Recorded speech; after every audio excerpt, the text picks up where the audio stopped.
both teams here, so gonna be pretty exciting. Medinho, how do you think this first match is gonna go? Well, my first reaction is that like it's missing one name from the Team USA. Um, where is my Yeah, co-caster? I know, man. This was the week I decided to hide. You know, you were hiding from LATAM. I was like, I don't want to face off against these Polish monsters, man. We got Wolfix, we got Bonth, we got Zero. Yeah, this is the Squizen. It's gonna be a pretty tough lineup here for Team USA. Yeah, Poland really bringing out the guns, and we're going to start off with the fireworks with Wolfix versus Raz. So I hope we get started off with a bang. Yeah. Well, looks like we are ready to go, folks. Let's go ahead and jump into game number one here. Raz versus Wolfix on Deja Vu.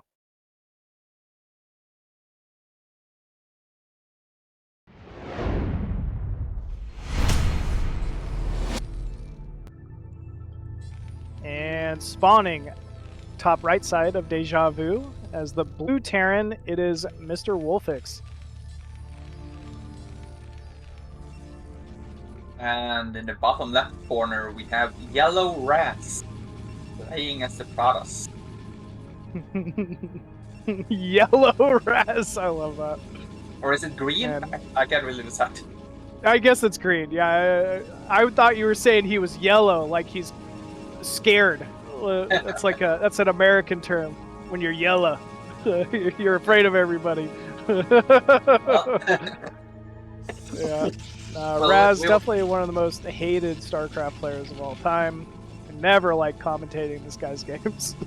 yeah, totally agree. Like we were talking behind the scenes, we hope he didn't show up, so we had to commentate him. But unfortunately, he did. So we have to try to throw some compliments towards him, so he don't feel too upset after this series.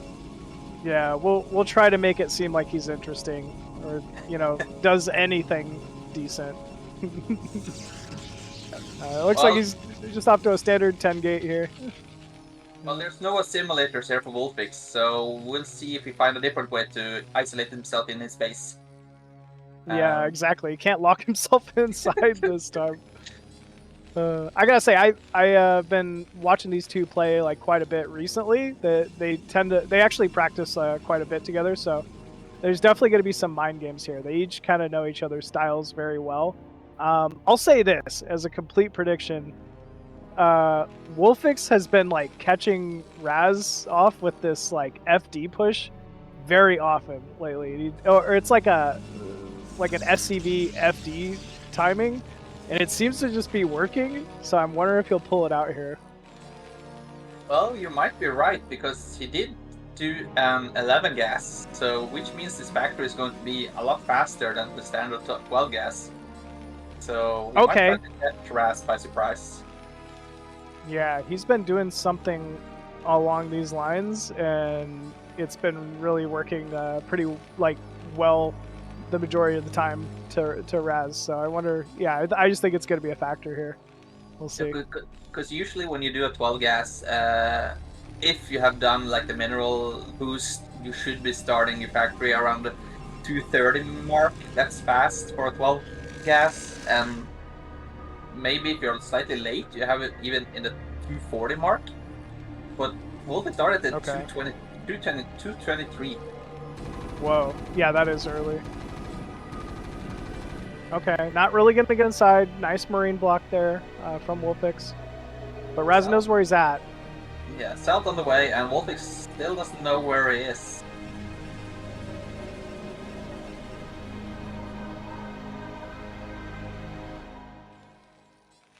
But he has a decent sim city set up. The Vulture's on the way, so he shouldn't be. Ooh. Yeah, shouldn't be too worried. He's keeping them on gas. Is this 2-fact? 2-fact cross map? Well, the second factor would be so late. I think he just forgot to pull his SCVs from the gas. Development might get a nice scout here at least. Oh. Well, or they're just gonna sit and go back and forth on the ramp forever. Yeah, the missed shots from the Vultures on the ramp. The great micro from both players, not taking too much. 2 hits on the Vulture, which is going to slow down Wolfix's timing because now he needs to repair it. B1 is as one is sub Well, it is a Nexus still out of Raz, so he's not letting that kind of prevent him from trying to take a natural. Still, though, look at this gas accumulating. Yeah, he's going to have at least 3 goons by the time Wolfix gets there. So I don't think this would be an FE win when Wolfix realizes it's a cross map. So maybe just... Yeah, I think you're right. He's probably just going to take a command center. He might even make a bunker, it looks like. I don't know. It looks like he wants to have the bunker. Yeah, I guess not. But the siege is... I mean, it is 4 done, Marines. So... Yeah, siege tank's almost done. He's got mines producing as well. So that vulture on the map will be a threat here in a second. I guess he doesn't even need the bunker, you're right. Yeah, here's that siege tank.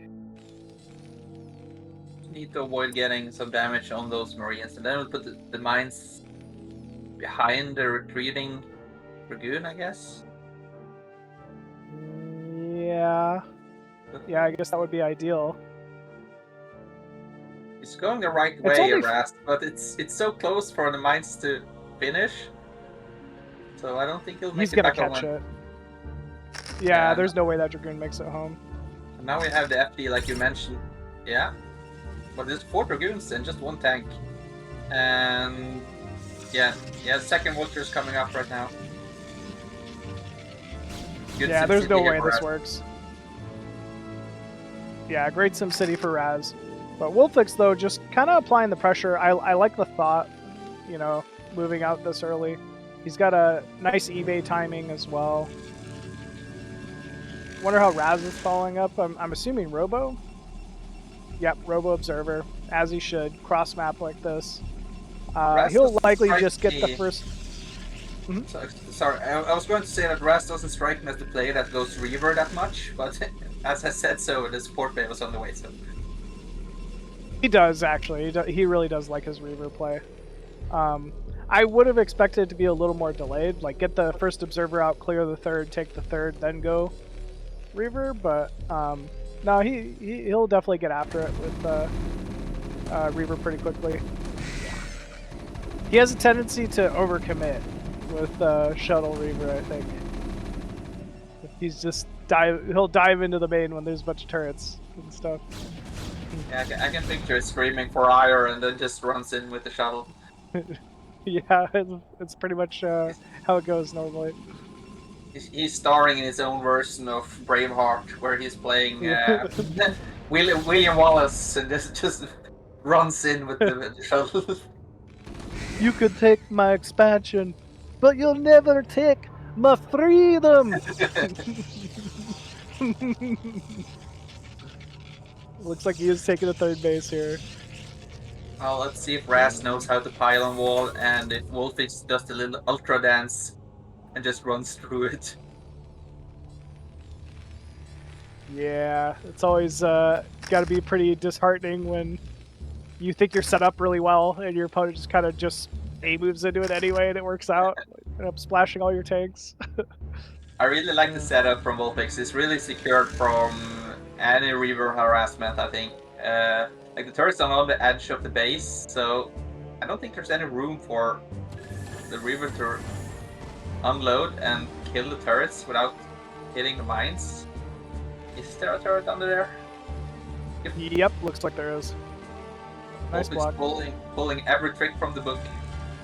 And Raz saw the game versus Max and Ultra, so he made an additional pylon in as well just to make sure. Just to be safe. Yeah, he must have been watching. Yeah. What I like from Wolfix is, like, simple as it is that tank on the high ground corner inside his main. So many Terrans just don't get that high ground tank. It just leave it there. There's just no reason not to have it there, right? If someone were to engage into your natural, and I feel like it's something a lot of Terrans don't do. Kind of shove everything into their natural and be fine with it. 5 factory out of Wolfix here. Taking gateway explosion here from Raz as well, so okay. I don't think he will get caught by surprise. 7 gates. Raz at 50 probes. at the 9-minute mark. So definitely could pump up the probe production a little bit more, get closer to, let's say, 65 or so. 6 facts from Wolfix. And he scans and sees gates, so... Forges, yeah, everything, pretty much. Do we have speed shuttle? Yeah, it looks like we have speed shuttle as well. Even though these Reavers can't really dive, they're still very useful on this high ground, just delaying pushes, and we know it's a big push here out of Wolfix. So... Yeah, this is super annoying for Terran players to get up this ramp, where you can even put some Dragoons there as well, just to buy some more time, but the Reavers can cause a lot of damage to these Reavers. Vulture speed not quite complete yet from Wolfix, but he's kind of gathering his tanks. He's showing he's probably going to be moving out here shortly. Yep. Yeah, it's a big Terran army, but 2 Vultures go down. Ooh, huge Scarab connects there. Oh, man. Massive Scarabs. Loses both Reavers, but got 5 tanks? 6? I think it was 4 or 5, yeah. And, yeah. I mean, weakened a lot of the other ones as well. So yeah, that was pretty great. Yeah, I think that kind of slowed down the push for Wolfix. I don't think he has a window anymore. Yeah, I'm kind of feeling the same way. Once these Dragoons, and they're in a good concave, get on top of these tanks, they're going to clean them up. Oh, but there's a big squad of Vultures coming in from behind. Nice flank here from Wolfix, and actually a lot of Vultures. Look. Oh, man. Looks like Wolfix has the unit numbers he needs. Vulture's now inside the 3rd. Oh, there's no Zealot speed yet. I think it should be done quite soon, but there's no wall on the left side, east side of the base, so a lot of probes could go down here. Yeah, these 2 Vultures basically just getting as many shots as they want on this mineral line here for Raz. Siege tank even walks up, but at least we have a shuttle Reaver now. Something to help stall this timing here. And here we go. Zealot's kind of running in, tanking for everything. Ooh, nice shot, focus fire there from Wolfix. Does get a Dragoon for his troubles. And I mean, as you said, this is still not walled off. This is a very vulnerable 3rd and natural now. Yeah, no wall even at the natural. Oh no. Yeah, these Vultures just gonna get free reign here to continue doing some eco damage. And Wolfix probably setting up to move into the 3rd at the same time. Yep, another squad of Vultures here from Wolfix moving into that 3rd base. I believe there's Reavers there. Oh, nope. No, he has 1 Reaver, but there's so many Zealots and not that many Dragoons. He needs 1 more round of Dragoons, I think, because there's not that many siege tanks. So, ooh. Can I get the Reaver? Yeah. Reaver got a good shot off on both tanks. Looks like it might just be enough. But I mean, this is just Raz trying to survive at this point. He's already taken so much eco damage. We're seeing SCV and probe counts are pretty much even, and still Wolfix rallies across the map. There's even an SCV on the ramp, so we could see Wolfix putting up like a choke here, putting some turrets and siege tank on the ramp, like we saw Sterling did against Dragon in the BSL. Oh, yeah. I mean, that's just taking advantage of the map. I mean, it would be a really smart choice if we did do it. Oh, a lot of Zealots coming from outside the 3rd, though. Really trying to get on these siege tanks. Just unable to do so. It's close, but that high ground advantage really kicking in here for Wolfix. Yeah, he really wants to get that bottom base as well. So Wolfix needs to be careful, like it doesn't overextend, but 6 factory push makes so many units. Oh! Oh, no. Reaver falls. Oh no. Yeah, this has to be it. If he loses this 3rd base, it's game. Looks like Vultures are plenty set up here now at this 3rd base. Raz has to go, and it looks like that's what he's going to do. Yeah, I think Raz needs to get at least out on the map so he can cut up any reinforcements. And the trades hasn't really been that well for Raz. Yeah, no, they have not been going that great. Obviously, Outside of the Reaver Oh. Scarabs on the high ground, yeah. when you're up against such a strong chess player as Wolfix as well, it's kind of hard to multitask and get everything right. Yeah, very true, man. Wolfix is, I mean, been doing so much work with these vultures. We're seeing he's still continuing to scout around the map at the same time, just applying pressure wherever there's weakness.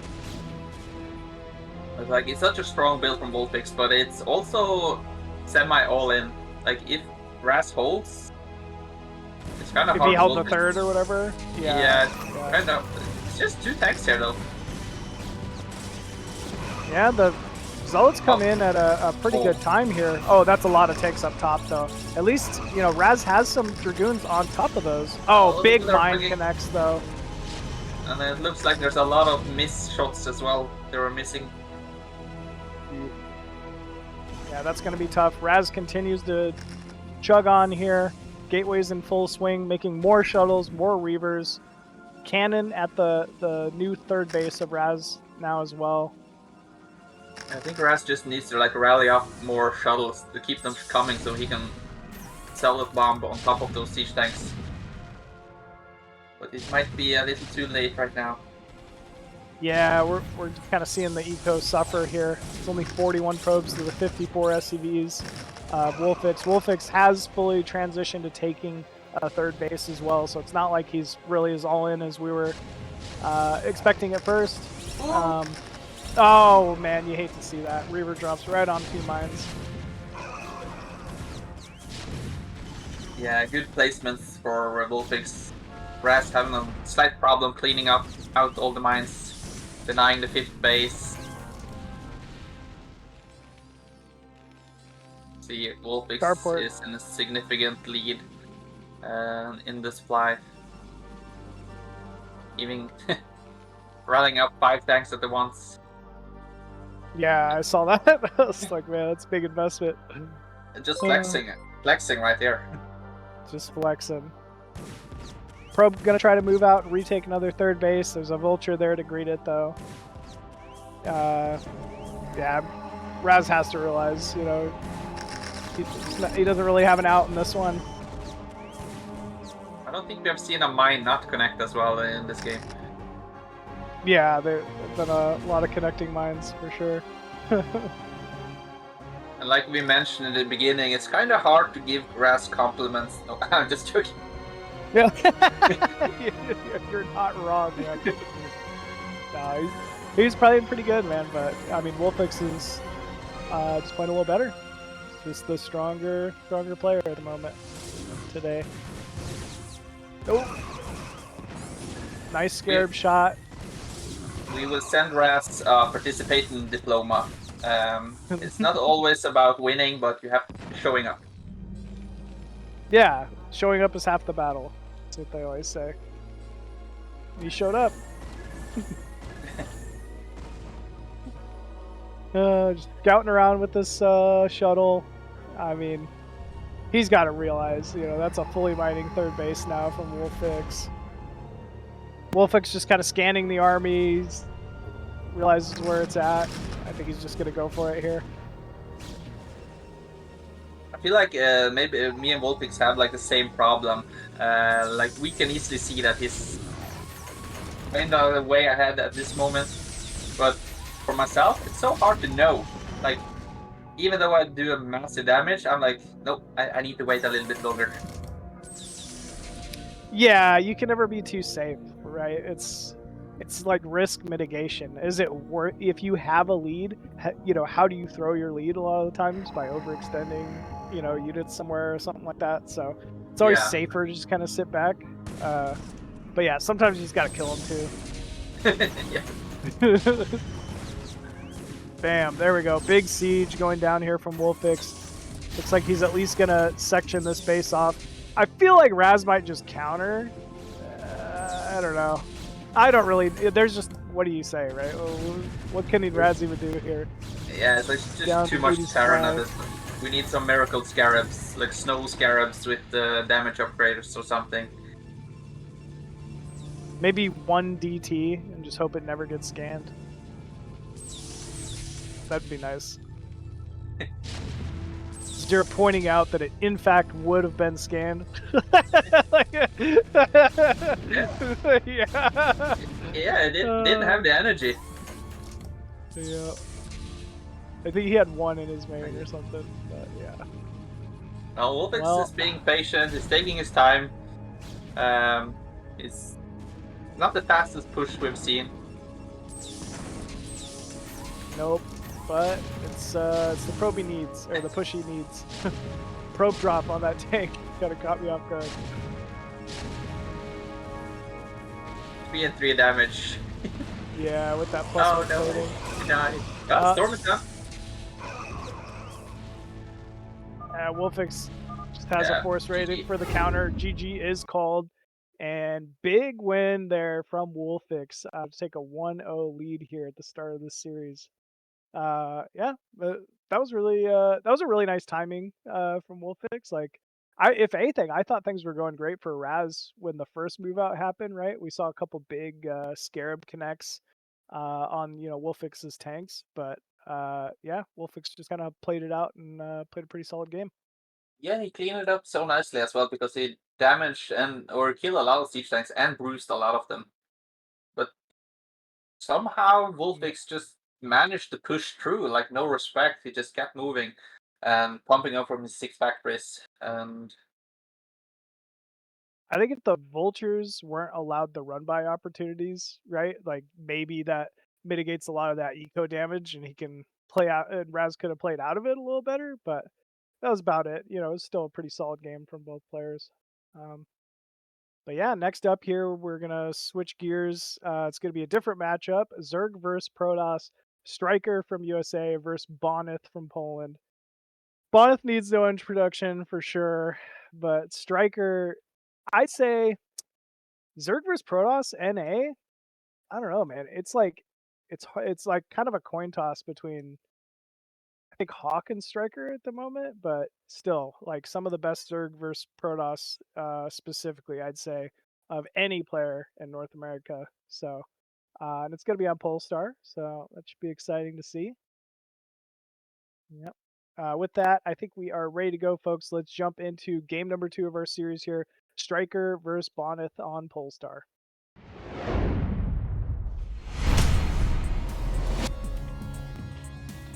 All right, here we go. Spawning top right side of Polestar is the blue Zerg. We have Striker. And in the bottom left corner, we have Bonth, the monster. The Bonjai, the foreign Bonjai. The foreign Bonjai. Yeah, man. He's incredible, dude. Well, he's not taking a playbook or from Maps' playbook. We don't see a 33% chance of proxy-gating Striker. Yeah. No, Bonth definitely not the kind of player to take risks like that, I'd say. But it would have been funny if we didn't see it, though. I think with the timing of this and the fact that he's waiting around the probe, it's probably going to be 9-gate, right? I think Bonth really likes the 9-gate opener. Like, he likes to push out and be aggressive. He rarely hides behind the forge first. Yeah, I mean, when your control's that good and that consistent, right? It just makes sense. Like, oh, I might as well just kill him with my first zealot and probe. Like, that's not an unheard of thing for Bonth to do. If you watch his stream, like, his probe will just go into their base and accidentally get 2. Yeah, accidentally. It's like, it is an accident to him, but he just does it. Whenever I try to play Protoss and do this build, like I feel like I'm always a zealot short or something when the Zerglings hits me. And when I watch Bonnet do it, he has 3 or 4 zealots, the next is on the way, gas is on the way, and I'm like, where's the forge? Where are you gonna put down the forge? Nah, doesn't need it. Nope, went core before forge, builds the forge in the main, right? Like, just has the most optimized Corsair timing. Still, while you're dying to zealots, it's so frustrating. It looks like Bonnet going to get second scout here, so not bad. question is now, how many Zerglings did Striker make? Because since he didn't find, he only made 4, squeezed in an extra drone, and then the 5th and 6th links.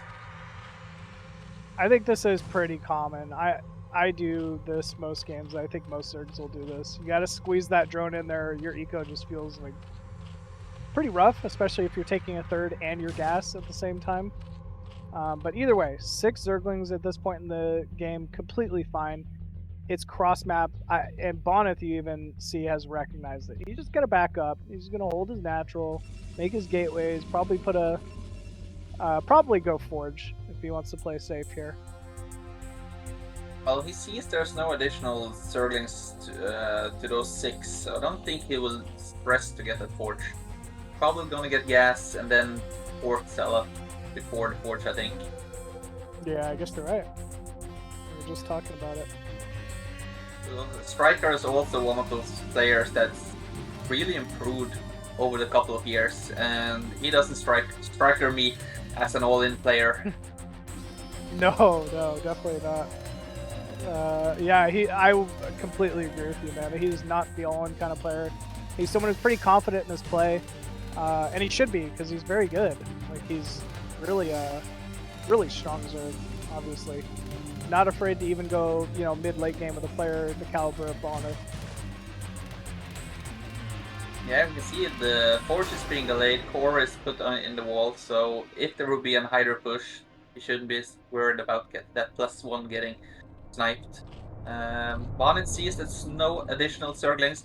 He doesn't quite know if there's a Hydra done yet, because Striker's been doing a great job blocking the ramp, but not this time. we'll see that layer. Oh man, that's rough.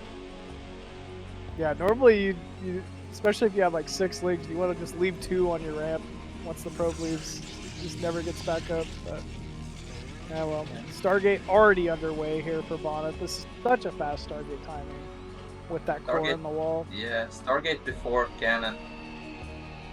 I mean, layer's not even like done yet.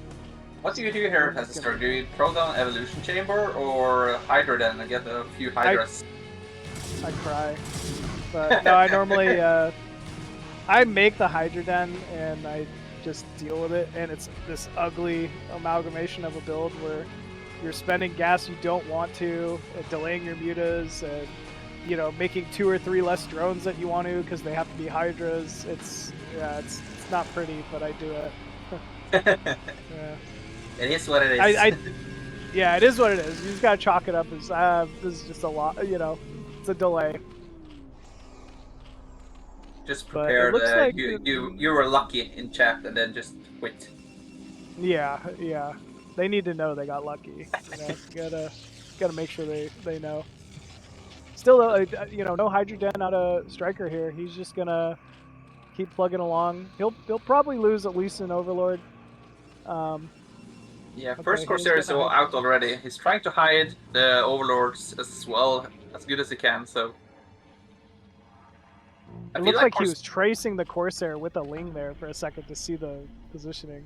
That was kind of cool. I feel like a Corsair also has like a pretty decent attack range, so it kind of sniffs out the Overlord, even though you're kind of out of range. But he might just get 1. Yeah, I mean, he's right when the Spire completed, he started hanging Overlord. That's kind of the timer to indicate. So I think he'll kill this Overlord, and that'll be it. That's, I mean, probably best case scenario here. There's even a second Corsair out on the map scouting around. Oh, this is gonna be close. Oh, okay. Yeah, he lives. Still though, close. You also see that Bonth is making +1, so is he gonna make 5 Corsairs, or is 7 like the magic number you want? Isn't 5 Corsair +1 equal to 7? As far as being able to one-shot Scourge? Yeah, something like that, yeah. Yeah, I think if you hit all of them, yeah. Oh, sick control. Doesn't even take a shot. Yeah, I see both. I see Protosses move out with 5. I see Protosses move out with 7. I feel like I'd wait for the 7 if it, but I also don't really know. Because like, why take the risk if you're gonna just one-shot, probes or Scourge? This could be a heavy But- timing attack from Striker. Like he's pumping out a lot of Hydras already. Speed Lord's on the way. I don't think it's gonna be. I think versus Corsair, he's just going to sit. We're gonna see him get a 6 hatchery and just sit and drone. And because I don't know. Whenever you move out for this versus this about Corsair, Zerg will just lose all their overlords. It's kind of been a recent thing that I've noticed. The Zergs have gotten really good about recognizing their positioning and just not moving out. Zerg runs in and sees the base, but so did the Scourge. Zealots moving out. +1 should be finishing any second. Yeah. Here we go. Corsair and Zealots outside the third. Ah, that's not much. Ooh. No Sunkens in the 12 o'clock location, Yeah. but he has a lot of Hydras in his natural. Yeah, that's like two groups of Hydras. That's enough to fight off these Zealots. Wow. Yeah, bleeding a little bit of the Zealots here. Striker Wisely is just backing up. You can see Striker is he's gonna keeping drop up. He's got With the the 6th macro. hatchery now. Yeah, he's definitely keeping up. This is more than keeping up. I think he's in a strong position here. But is that in the cost of drones? Because you can see he doesn't have that many drones, but all 3 bases are fairly saturated.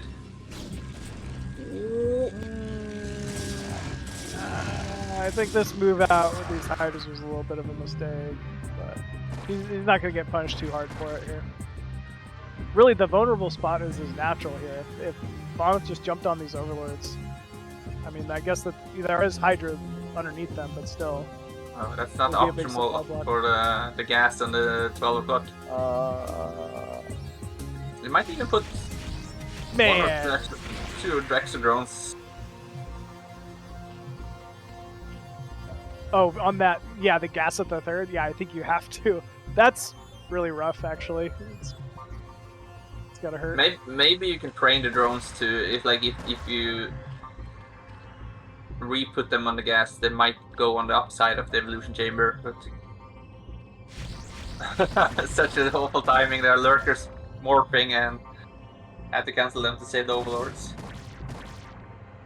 You ever seen the AI StarCraft 2 stuff where Protoss will build like whatever the shuttle is, and it will like instantly pick up probes the second they get done mining, and then teleport them and then move them to the Nexus to mine faster?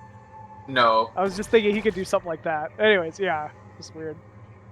Do you even If you, play like, StarCraft 2? I feel like everything in StarCraft 2 kind of sounds animated, AI generated. Like the workers go to mine on their own. Yeah. Shuttle picks up drone and transfer them. I mean, you're not wrong. You're definitely not wrong about that. It's like what do lot you of even it- do in StarCraft 2? Just pick race and see the AI play it out. Who has the smarter man. computer? But Striker's Save actually top up on left here. supply. Look at this. I'm telling you, man. Yeah, his Zerg vs Protoss is probably him. It's tough between him and Hawk, but they're both the best at NA. No shit, no joke. Well, Ballin getting a few Hydras here and there. Crossy too. I forgot about Crossy. Yeah. Well, he's Canadian, so that's... Yeah. This is Team USA, USA, USA. Yeah. So patriotic. We're great. What can I say? A massive drone cycle from Striker. Look at this, just jumped up to 63 drones. Yeah, that is, I mean, look at that. That's almost a full saturated 4th at the moment. And he's not being greedy about it, right? He's not going for some ridiculous timing. I like the extra hatchery top left already, too. He's just doing exactly what he needs to do, honestly. Yeah, We're like starting to see the waves of lurkers. Yeah, sorry. Like the 12-minute, 13-minute mark is good. I feel it's getting scary for the Zerg when the Protoss moves out with the 1-1 timing, and like Temperos has been banking for a couple of minutes, so he probably have 2 spawns on each of those Templar with a lot of Dragoons. And I remember Bonth coaching someone a couple of years ago. He said, like, when you move out in the 12-13 minute mark, you have like 18 Dragoons, and after that you just pump out Zealots, because if you walk through the lurker field, all you need is Zealots afterwards. There's no lurkers on this high ground. What the fuck is... Oh, there's one. Yeah, and the Sunkens are so strong as well. But not that many lurkers right here, and Bonth has high ground advantage as well.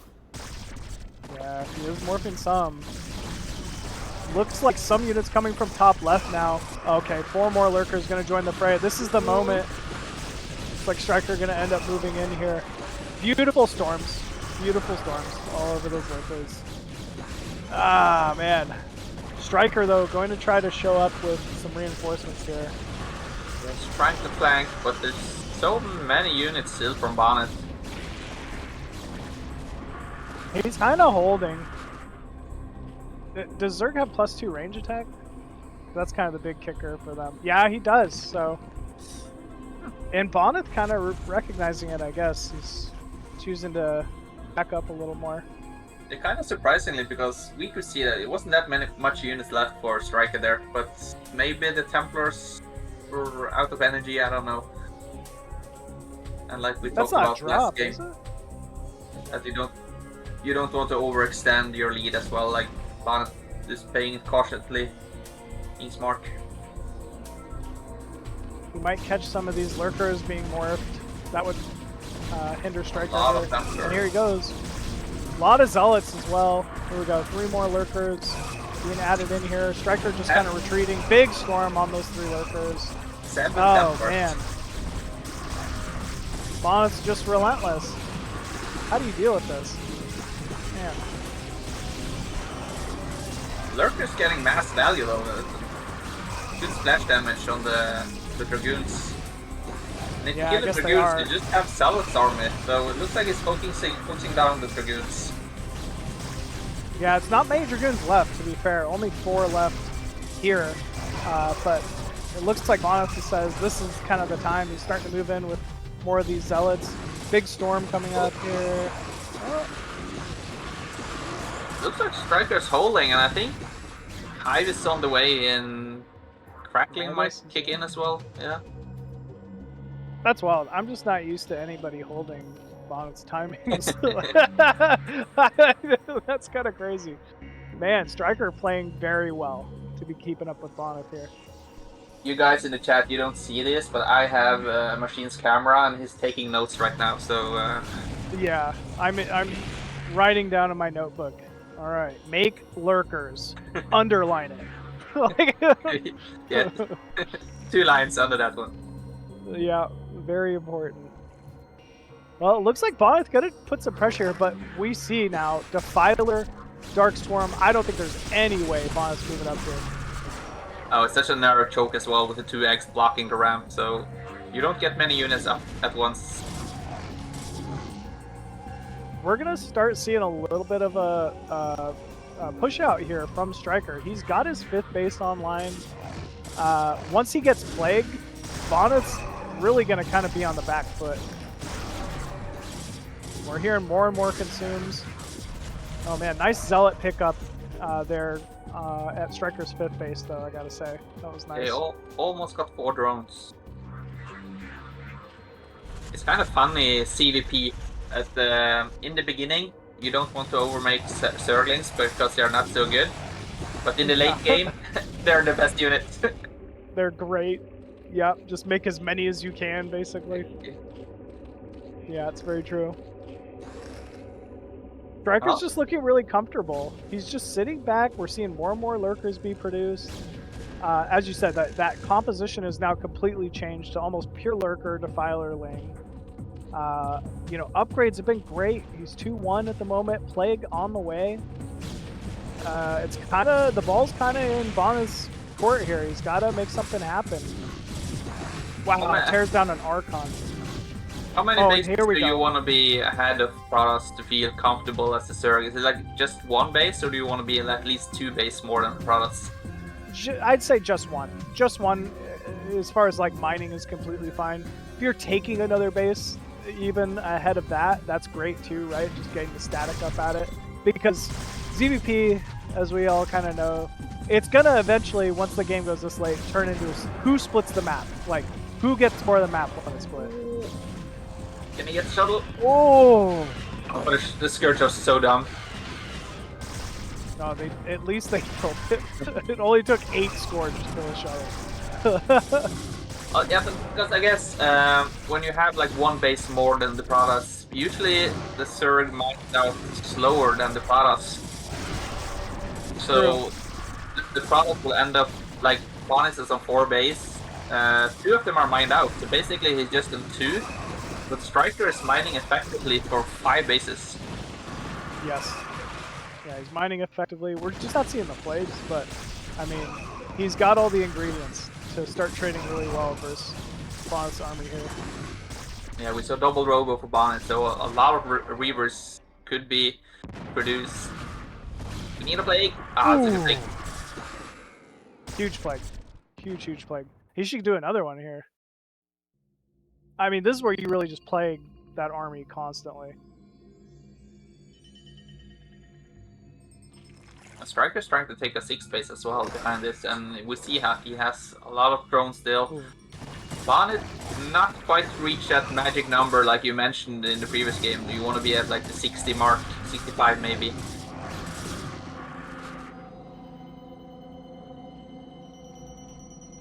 A big red very army. Nicely done. Oh, dies to the lurker. Where did that Reaver come from? Oh, looks like Bonth's just gonna go for it here. Striker doing a great job just kind of attacking and then... Oh man, please hit that plague. Please hit that plague. Huge plague. He should pull the drones here, but he's forced Bonth into such a big choke. Like, obviously the base might die, but this is Bonth's whole army. Yeah, we saw how narrow this choke was, Max versus Ultra. So there's no escaping here from Bonnet, and now it's just purely Salads versus Lurker and Hydras. He did pull the drones storm. too. Yeah, nice storm. Oh, Bonnet just optimizing, sniping that low HP Lurker there just at the end too. So still making the most of it, but it is definitely Striker that has come out on top here. I don't think he lost a single drone, because I was looking at the drone account and it's higher now than it was before the fight. Well, he did just make another big round of drones here. It looks like he's going to go ahead and saturate that 7th base. Yeah, I mean, if there's one thing Striker's really good at, it is drone optimization. He's at 70 workers. I mean, he doesn't really need to attack. He just needs to kind of sit back on the bases he has and make sure he holds them. Oh man, gets another shuttle. Yeah, Striker is everywhere in this game. Oh, he's stopping 6 o'clock even. Oh, nice DT though from Bonnet. Looks like he's going to be able to hang on to the 6 o'clock base, but either way, Striker has scouted it out at this point. But there's not that many mineral patches on the 3rd base for Bonnet, so that might soon run out. So Bonnet definitely needs another base. Yeah, he's definitely going to need another base. He's going to need bottom right. Like, Bonnet needs to get a probe and a few units bottom right and just start making static there. Because if he ever loses bottom right, it's game over. Striker needs more gas. But look at the supply. I was just realizing. 180 against 150. Yeah. Yeah, Striker's got a big lead here. For sure. Here we go. Big engagement. Looks like he's happy to just set up the lurker walls, and they're very spread. I don't know how he does that, but they are very optimally spread from the start. Oh, he's got to get these plagues on those Reavers, though. Yeah. There we go.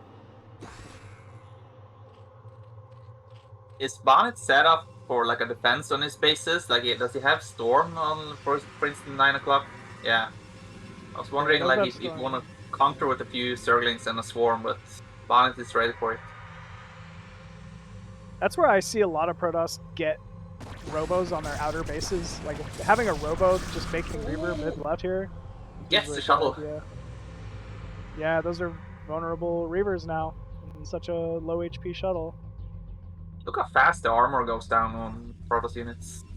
Protoss is such a weak race.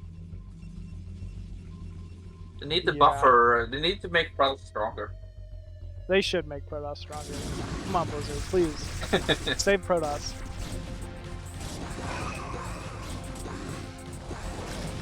That's a lot of Archons.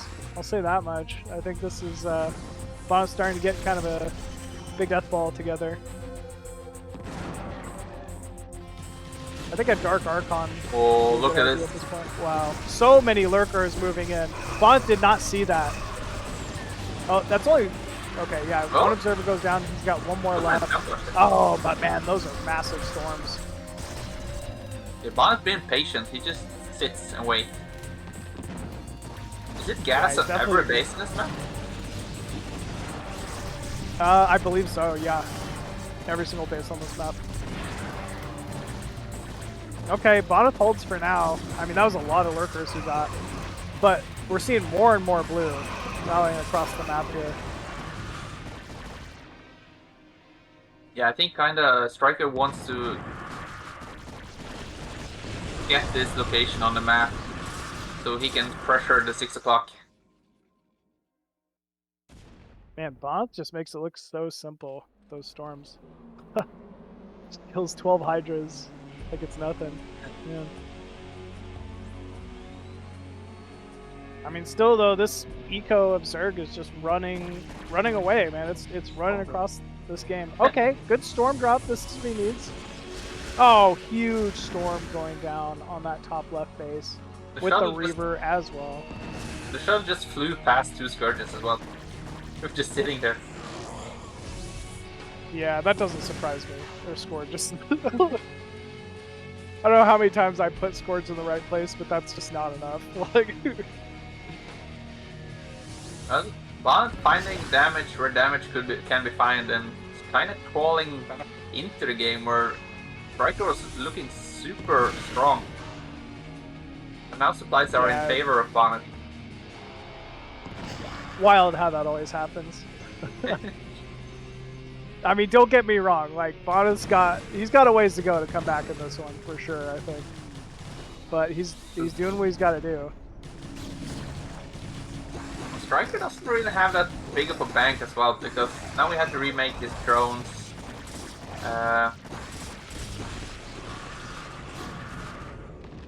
He has. I mean, he could do it though. He's remade drones quite a few times. He's got the static, like he's got the high ground bases. Oh, nice surround with the wings there. That's kind of cool. I think Bonth had the extra damage upgrade as well. You can see the links exploding so fast. Yeah. No lurkers there though, and this is fast. Shuttle goes down. And this looks like Bonth's gonna take mid right. Wow. Oh, if Striker can isolate these units. That's a dead army. The shuttle died, but it's a big army of Protoss with a lot of storms still. All these units bottom right for Striker is really great, actually. He's just gonna prevent Bonth from ever taking those bases. I'm still surprised. Like, yeah, go ahead. I was gonna say we need a few more defilers. Like, if Striker just constantly was plaguing this army and maybe making a few more lurkers here or there, which he has the gas to do, I think it just slowly whittles this down. Wow, nice surround on that Reaver.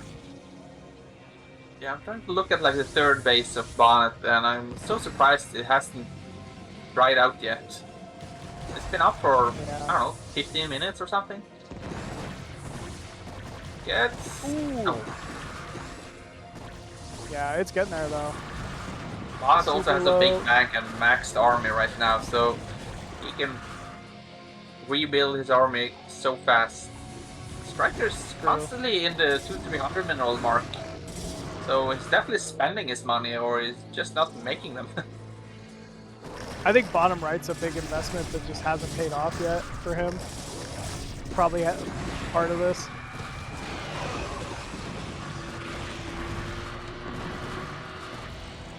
Now the supply is in massive favor of Bonnet. He can just walk into this natural base, kill the Nidus Canal. Do you want to go Ultras against this, or do you just keep Lingler? You keep going Ling, like Ling Lurker for sure. Ultras, I just never really the answer. Yeah. They're really inefficient. Somehow Bonnet found an opening here. I think securing that 6 o'clock base was super important for Bonnet. Yeah, it definitely was. I would have liked to see some drop play from Striker. I think it would have helped quite a bit. Drop on the expansion. Yeah, like if he had a 2 Lurker with Defiler drop 6 o'clock or 9 o'clock even, I think it could have hurt Bonnet. Still though, crazy game here. Ooh, oh yeah, man, another big Reaver drop here. Again with the two Scourges just sitting there like... yeah, like right next to it too.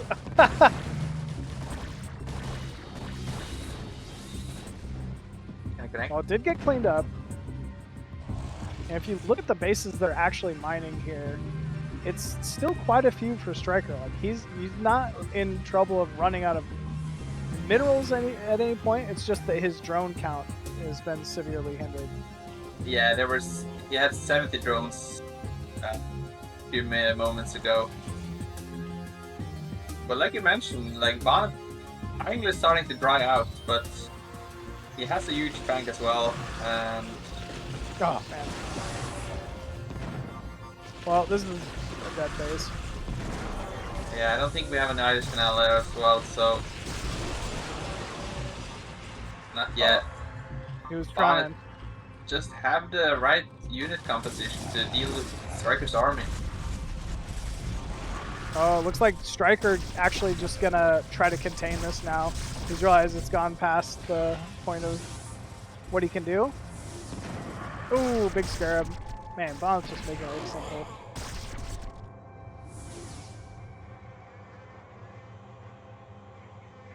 Maybe with the army contained, I don't know, Striker can make something happen here. Yeah, I think yeah, it still has a lot of storms. Just not quite enough lurkers to hold it. Seeing Bonds up twice the supply right now. Yeah. If you're Striker, man, you like, how do you even read this, right? You were definitely leading at one point. The game was looking very smooth, and now suddenly you're in this ugly, situation where you've lost quite a few bases. Yeah, had we been in Striker's shoes right now, you would definitely kind of feel disappointed, I think. If this was the game to win, or a moment to win, it definitely was this game. He was doing everything right and winning every battle, but somehow Bonnet just crawled his way back into it. Yeah, he really did, man. You can never count him out, because it truly was looking very good for Striker there. Alright, Striker trying to get on top of these Reavers.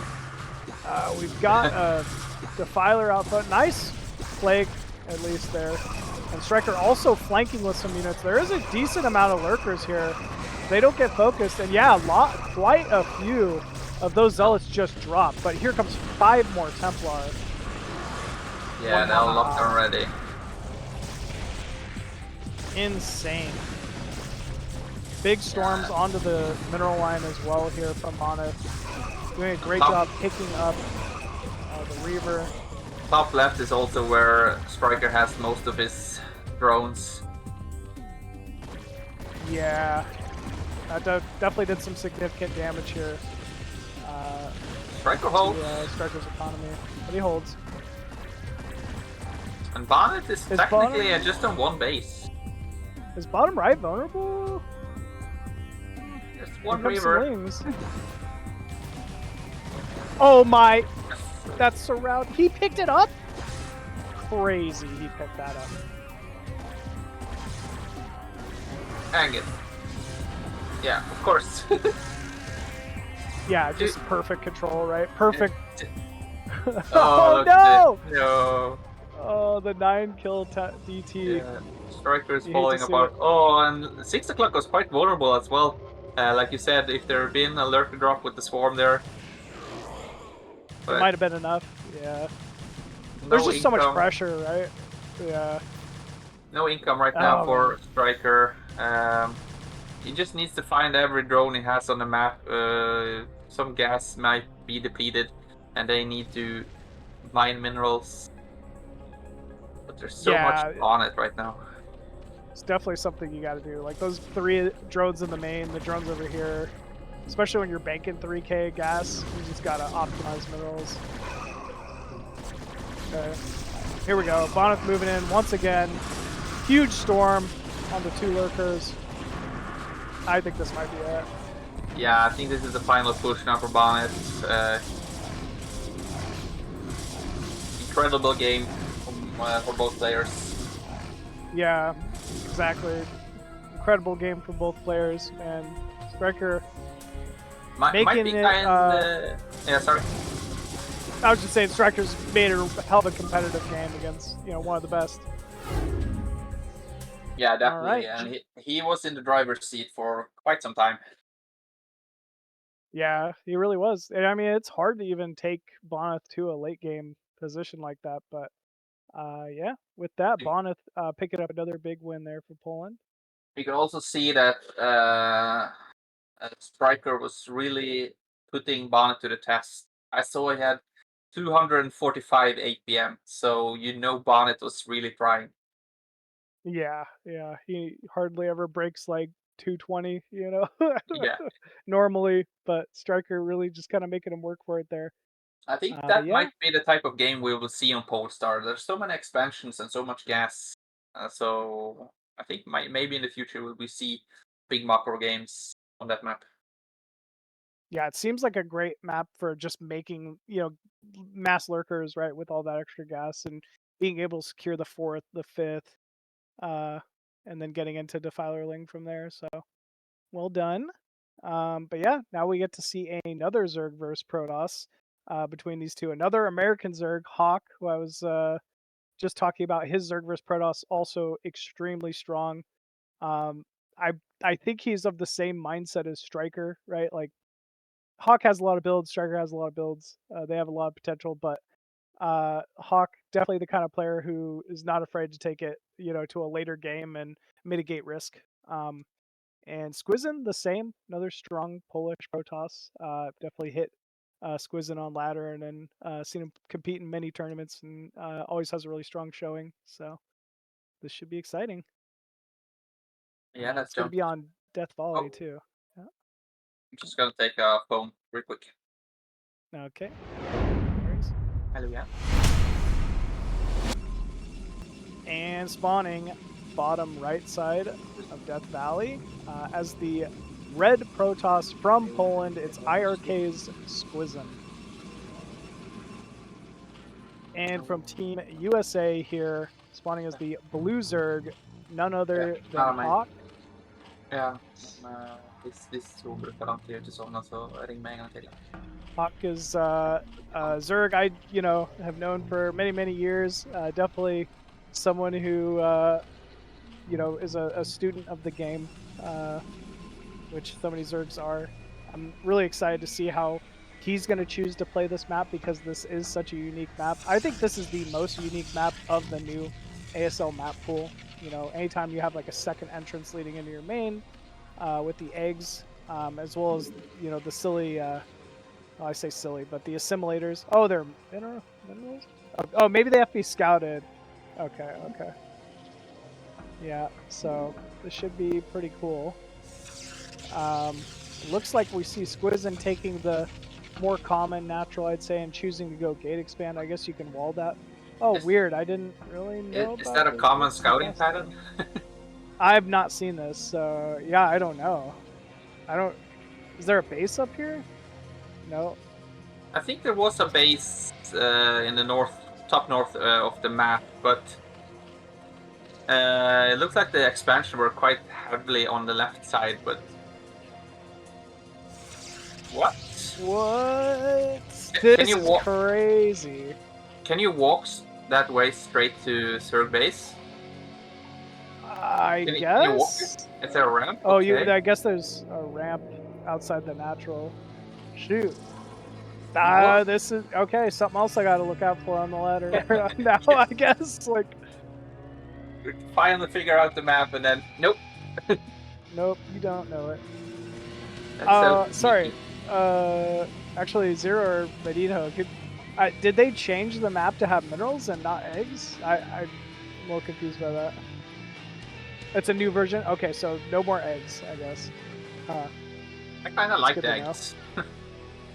It was different for sure. I hadn't played it enough to really get a feel if I liked it or not, but I guess especially after like the DeWalt Tech game, I was like not sure like what Protoss Hog is trying to there. jump. That's the key moment though. Like you have to jump the drone to get over, and you can't get attacked unless you mine out. But it's not that easy to do.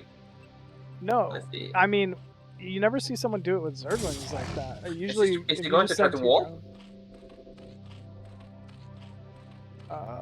Is the Zealous gonna get stuck? Ooh. Oh, it is. Wait, there's no Maybe. way you'd practice this, right? Like, what is going on here? Oh, I get it doesn't get stuck. Yeah. Whoa, this is funny. This is the beauty I think Hawk's dead. Yeah, best of one. You see kind of unorthodox builds that you don't really see. You might see them on the ladder, but this is not a ladder map, so. And now he sees why are there more stalls there? Yeah.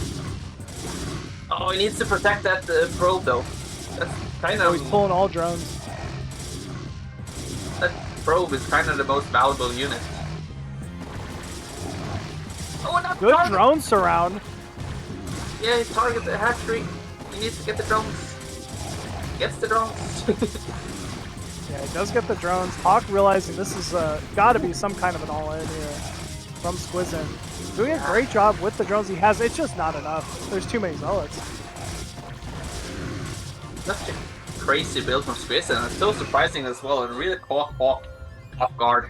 Even forced to cancel on the third base. Yeah, I was thinking about this, and it like by the time Hawk's Overlord even got to the natural, there wasn't much to scout. And he has the minerals or the gas for the speed, but he doesn't have the minerals to make it, so there's no speed on the way either. The 3 drones mining. So there's just no way. Yeah. Man, crazy. I mean, what if Hawk kills the proxy gate? Maybe. I mean, he's got a trap drone at that third base. He's got a bunch of that problems. drone has a long way home, or at least it needs to mine out the mineral. But behind this, I think we have Forge already. Or yeah. Well, maybe he doesn't wall. No, he's gonna wall it. Yeah, he needs the wall.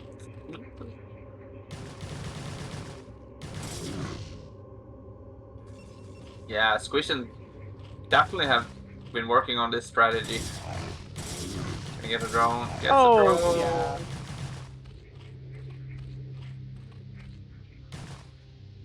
Yeah, that hurts. Yeah, GG is called in the ally chat. Crazy game from Squizen. Really smartly executed. Yeah, sometimes just the second proxy gateway, man. It's all you need coming from a weird angle. New map, right? Like Death Valley. Not many folks have even been spending the time to play it, so always, it's always a point whenever that happens and you're playing something new on a new map. But yeah, either way, Squizen definitely came prepared and picked the proper build. So well done. 3-0 lead once again. Here for Poland, similar to Russia versus LATAM. The Poland's just off to a super strong start in this one. Yeah, now it's up to Bombastic himself to carry on the lead. And if Zero loses this series versus Range, we might not see him because Poland came to win 5-0. So if the Zero loses this series, I don't think we will see him next week. Yeah, Bo- they'll bench yeah, him. yeah, Bonth is going to bench him. For sure. All right. Well, it's Zero, obviously, Mr. Bombastic, going to be facing off against Ranged. Definitely not a slouch of a competitor. Top Protoss, actually old school Protoss, used to play in even the old WCG days and stuff. The map going to be Dominator, map that's been on the map, Yeah, the I ladder saw a map pool comment. for quite some time See now. about it. So Talk for my house. So yeah. both players should be prepared for this one. But yeah, let's go ahead and jump into game number 4 of the series, Ranged versus Zero on Dominator.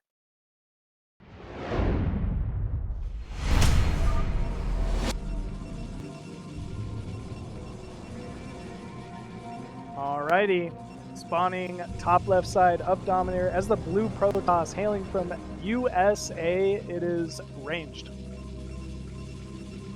And on the bottom side of the map, we have Mr. Bombastic, Mr. Zero, Mr. MVP.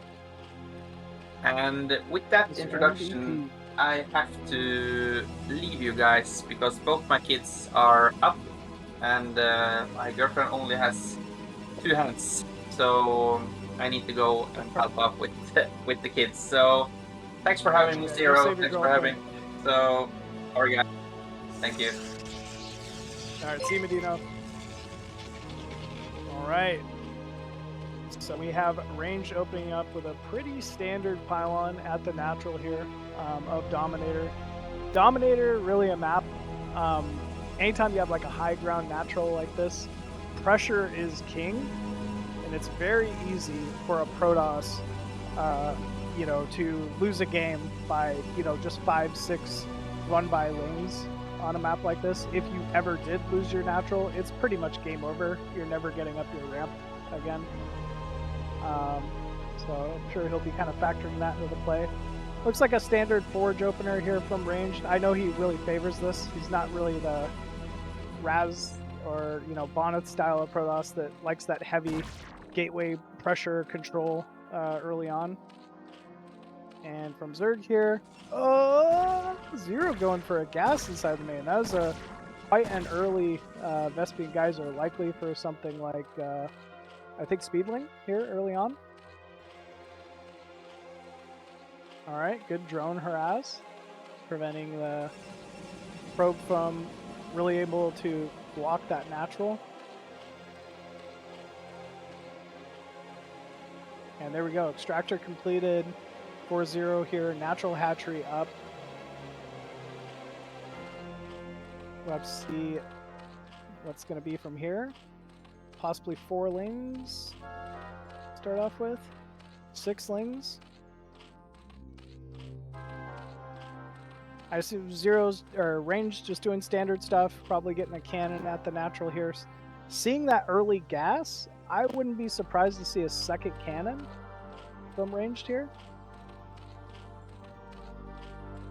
8 Zerglings now from Zero. Yep, second cannon. Likely going to be gateway next, and then to just complete the wall off with probes. Ranged intelligently scouting the Vespian Geyser here of Zero, wants to make sure. Oh no! Oh, he blocked his gateway placement. Yikes. I don't know how you wall this. He's got to pretty much just pull constant probes or something? I'm not sure. Unless you can still build the gateway there and he just wants to opt to build the first gateway behind? I'm not sure. I don't know wall offs well enough on this map to know if he can actually still build a gateway or not here. That is a lot of Zerglings here from Zero though. With speed, finally completing. That's going to be the end of any vision here for Ranged on the map. Still no wall at Protoss Natural. Okay, there's a core there now though, and 2 probes have been pulled, so this could be exactly what Ranged needs. Oh, lings do slip by though.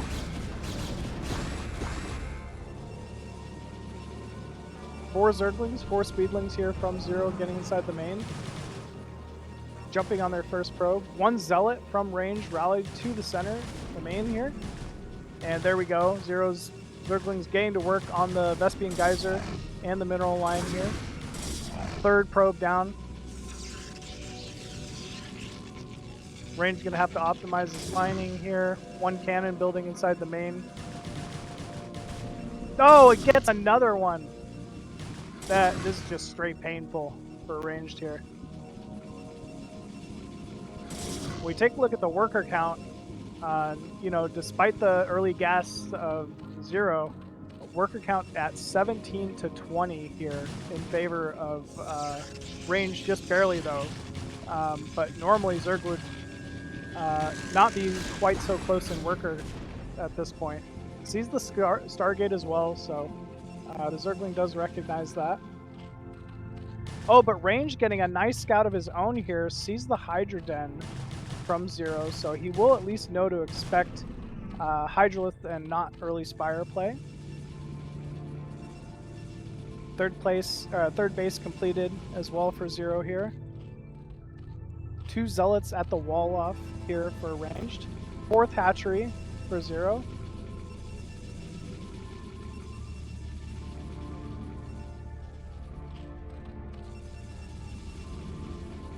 I feel like range would maybe want to pressure soon with a 4 or 5 Zealots just to force flings and prevent drones at this point. Oh, it's a Dragoon here.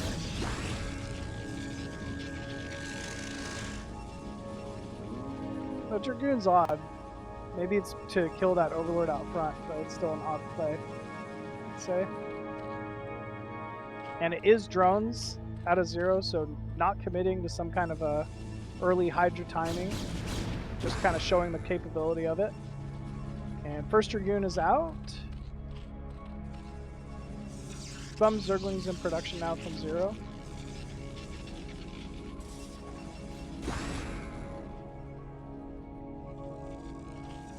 I don't think... I don't know how this is going to go here from ranged.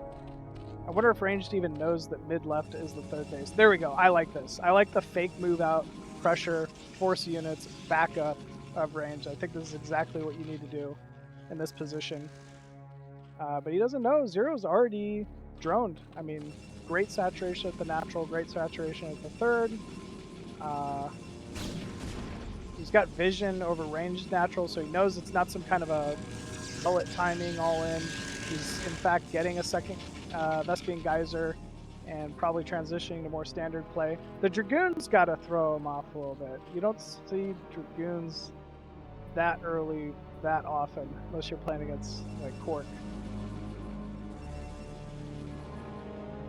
Here we go, first Hydra's out on the map here, 4-0. Looks like he's just gonna poke and prod. I don't think this is gonna be anything too heavily committed. There we go, shaving some damage off these Zealots. There we go. Okay. Can touch the forge a little bit. If he snipes that +1, that would be big, but I don't think there's enough time.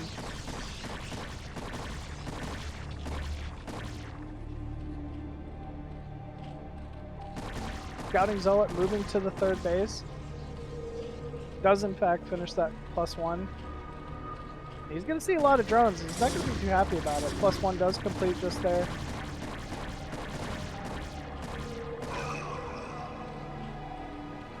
Nice defense here from 0. Range likely forced to make another forge inside his main. And 0 is researching lurker upgrades, so if range doesn't get out on the map here soon, he's going to be completely contained.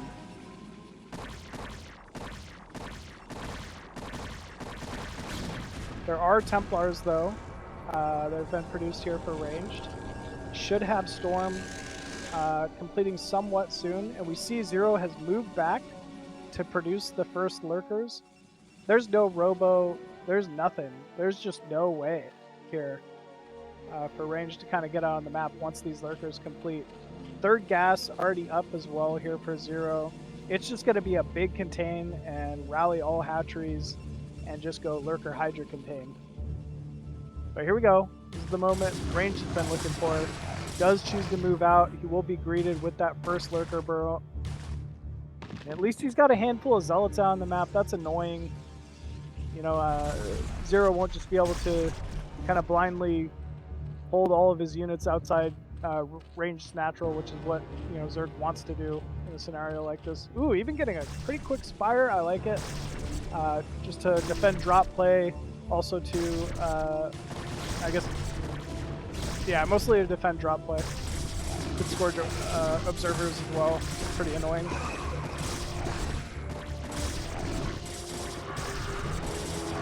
Okay, Zealot's finding some value. Trying to counter the natural, but Zero's having none of it. Nice storm dodge. Oh, I guess it's not really a dodge, but it does at least force the storm out with that one Lurker.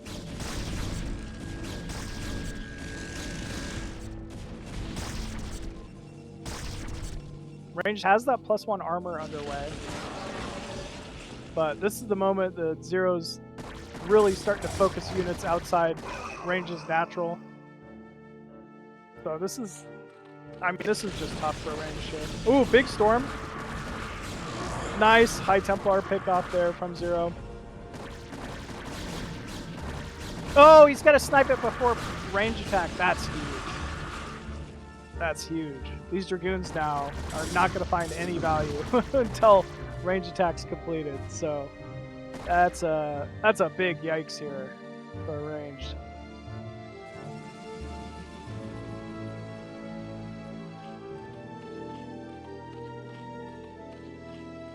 All right, fill 6 hatcheries, 7th hatchery at the mineral only even for Zero.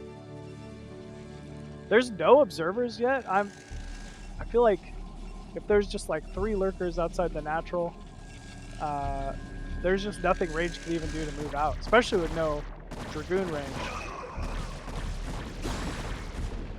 Oh, Templar pickup. So close. Gets 2 of them. 3rd one's left weak. Yeah, I mean, anytime the Templar are sniped and they're not continually getting more and more storms off, it's just not a great position to be in for Protoss.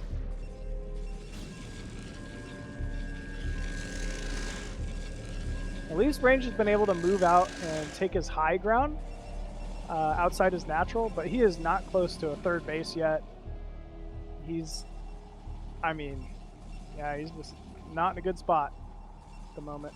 Not many Templar left to his name. It is 8 gate, and there is constant Zealot High Templar production, but it looks like Zero just kind of reinforcing bases with static defense. Yep, we're seeing creep colonies even at the mineral only. Good lurker burrow positioning, and he's got a squad of Hydralists looking to anticipate the 3rd base placement of ranged as well, so in position to pull the army out of position. And looks like Range though not really even considering a 3rd base at this point. He just wants to go, and it's probably the right call. I think he has Dragoon range now. Alright, catching some Zerglings. It's a nice pickup.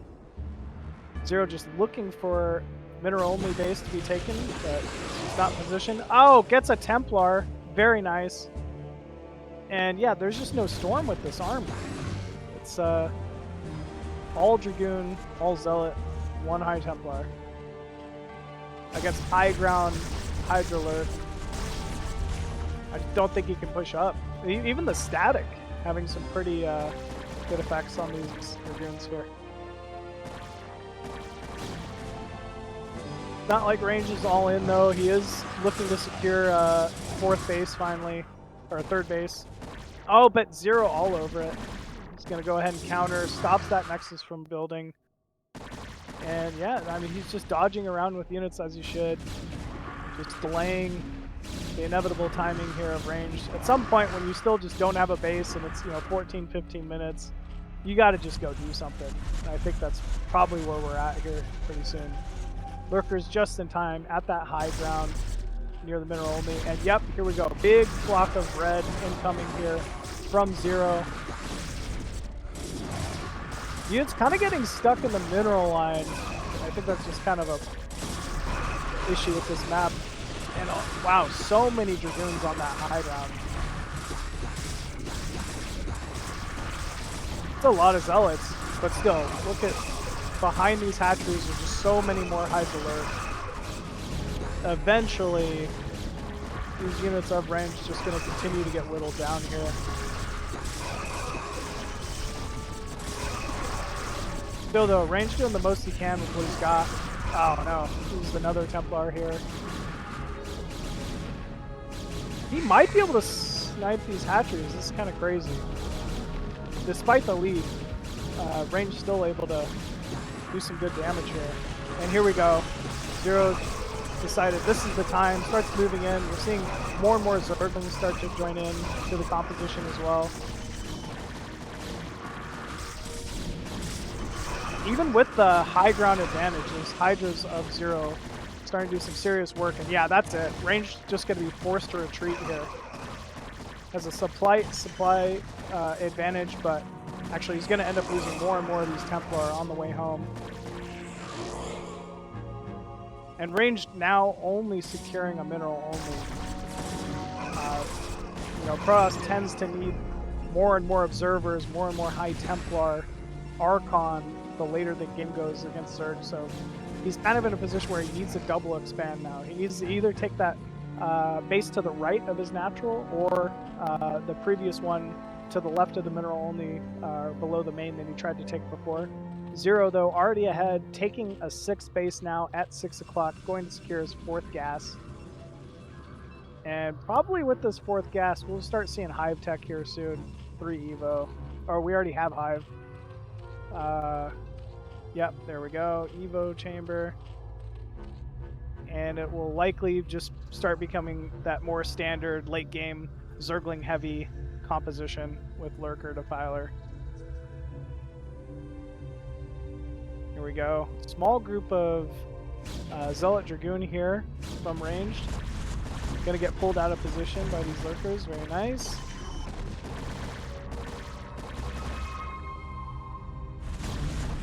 Oh. Alright, range consolidated those forces pretty quickly.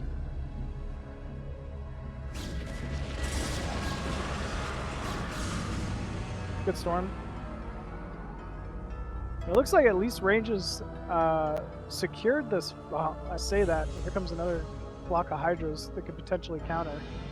Okay, but range is hip to it. You see, never mind, he pulled back too soon. 2 Zealots on the ramp, I like that. And yeah, Zero's going to be forced to retreat here with this group of Hydras. Oh, Ling counter though, at the mineral only. Zero doing a great job pulling this army of ranged around the map. Another storm and a very nice retreat here from Zero. Looks like armor about to complete, plus melee, and he has range attack going as well.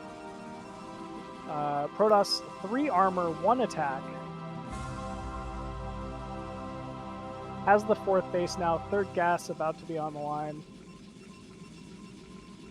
But Zero with a big supply lead. One thing that's really common in these positions for Zerg vs Protoss is you'll see Zerg drop the main. It's just difficult for Protoss to defend in these positions. Wow, big storms here. And with the high ground advantage, range actually making the most of this timing. Definitely was in range favor. But there is great opportunities on this map for Zerg to drop Protoss main, especially in these positions. We'll have to see if Zero chooses to drop main or not. Looks like that is a lot of Overlords.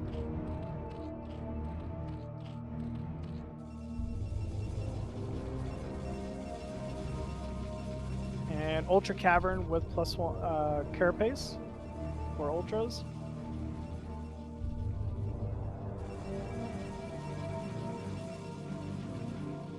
Range does have good cannon placement. He's really going to be preventing things like Lurker drops into mineral lines.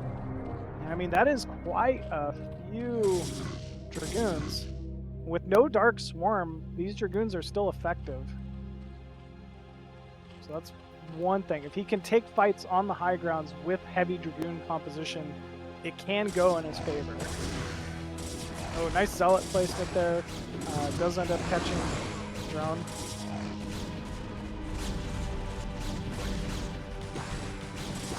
That is a lot of Lurker Wing Hydra from Zero here.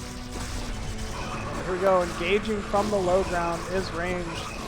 It is low ground with Dragoons, so I guess even then, yeah, it's not gonna go well.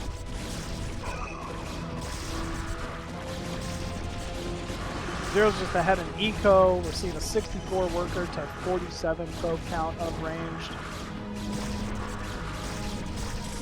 Zero's just been relentless, not taking bad trades, really utilizing the high ground on this map. It's a great map for it. And we're seeing the first ultras start to rally in here. Range not pressing too much, really just trying to trade off storms, which is kind of what you see a lot of the top Protoss do. And here we go. A lot of Zerglings now committing on top of these Dragoons here of range. And it's starting to just get overwhelming here. Range needs to get a 5th base. He's also got to stop Zero from taking the entire right side of the map, which he's been doing.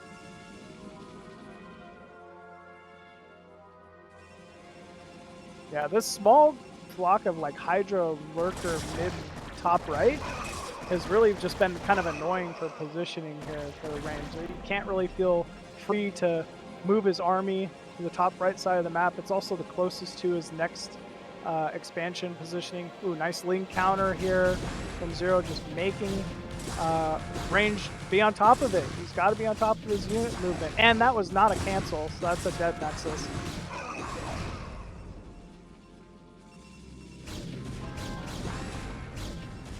More and more Zerglings just scouting out here from Zero.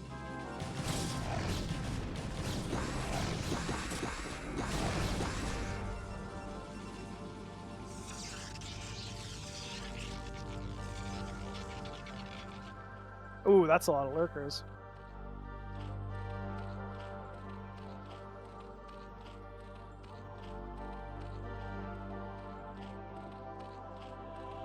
Yeah, it feels like Zero can just kind of start taking the map for the most part. He's kind of got all the high ground advantages. He's doing it as well. We're seeing so many more expansions pop up here bottom right. More Zerglings flooding in here, trying to get some trades. There we go, backing up once they see the Archon count. And yeah, here's this force top right, really pulling Range's army just in a position he doesn't want to be. He doesn't want to be fighting for a high ground that doesn't give him any value. And actually, he doesn't even come out ahead. Oh man, nice pickups here on the Templars again by Zero.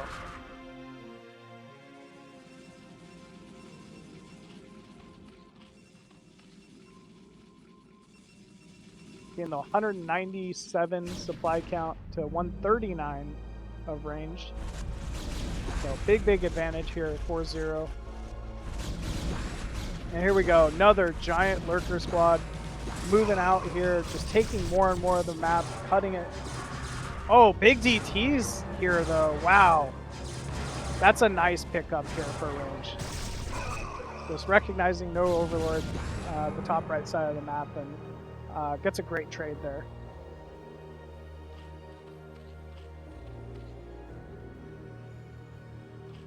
Bottom right, being saturated here from Zero. We're seeing quite a few more Lurker, Ling, Ultra. And here we go. Big timing here from Zero. Going to be using these Lurkers on the high ground. Let's see if range reacts. He does see it, but there's just so much Zerg. He can't really get where he needs to go to save his base. Okay, he's going to try to slip some units through here to fight these Ultralists. But it's just not enough. I don't even know if he can kill the Ultralists anymore.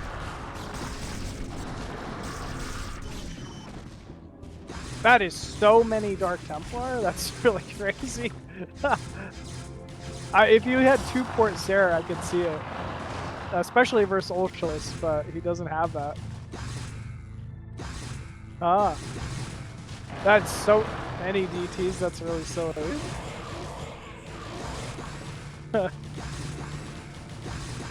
Yeah, I mean, obviously there's going to be great trades here for Zero. And Range has called GG. So, yeah, wow. Big 4-0 there for Team Poland so far. Zero pulling off a big win against really competitive Protoss in Range. So, yeah, that was pretty exciting. Just, you know, no gimmicks, nothing too crazy. Ends up just kind of, you know, taking 5-6 hatcheries early on after the Speedlings did some damage and just kind of closed out the game. So well done there. And that means with that, our final match of the day here is going to be a 2v2 between these two teams. It's going to be Hawk and Jirah from Team USA versus Bonth and Wolfix of Poland. Now, earlier when I was talking about 2v2 and playing versus Bonth, it was Wolfix that was on Bonth's team that proxied a factory in his main to make a factory. So, kind of interested if we're going to see some weird shenanigans like that in this 2v2. Terran Protoss, obviously the least common 2v2, I guess, type, you know, as far as like Protoss and Terran teaming up together in this game. So, always excited to see what these two can figure out for the matchup. But yeah, folks, we are ready to jump into it here. So let's go to the final match of the day. Hawk and Jirah versus Bonth and Wolfix on Metropolis.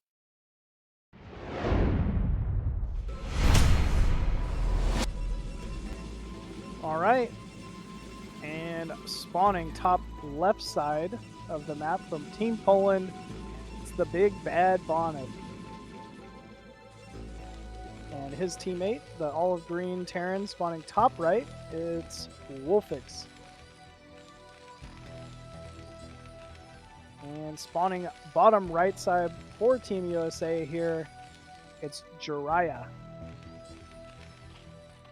And bottom left side, his partner in crime here, it's Hawk. So Jirah, definitely one of the more known 2v2 players. He's a constant streamer. Everybody, you know, in the community who watches those streams knows how good Jirah is, and you know he's capable of using a multitude of races in 2v2. Just really has a great understanding. And I mean, obviously, same with Bonth, right? Same with Wolfix. They're no slouches to 2v2. Hawk as well, played enough at this point. Oh wow, it's gonna be a hatch first from Hawk. I see this a lot, and I feel like you can kind of get away with a little more greed. It's a 9 hatch, by the way, pointing out. You can kind of get away with it a little more versus Terran Protoss. There's just not as many pressure opportunities for those two races in particular. Just a single gateway out of Bonth's main for now. So nothing too crazy. Both Terrans opting for some sort of tech play, taking their refineries here early on. Oh, good block from Bonth. It's always so annoying. You just hate to see it. But yeah, well done there from Bonth.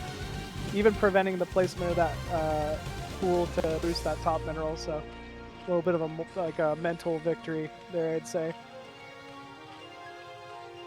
His probe's just a menace. It's every like StarCraft nightmare I ever have just built into a single probe. Still though, with such a fast natural hatchery, things are going to be looking very good here for Hawk. You know, anytime it's 2v2 and you can secure a natural, it's just a big you know, advantage the longer the game goes on, obviously. Okay, trapped SCV from Wolfix, but at least he's going to get a free scout of the main.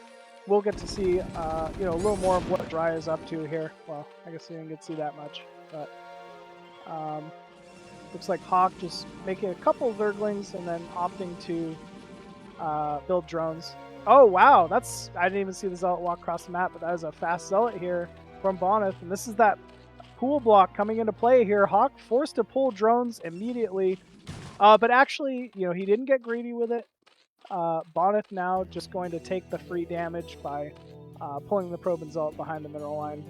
I think it's the right call. It's really annoying for Zerg to deal with. Actually, he's gonna funnel around here maybe look to... Oh, he got caught off guard. That was not a good trade there from Bonth. That was not what he wanted to do.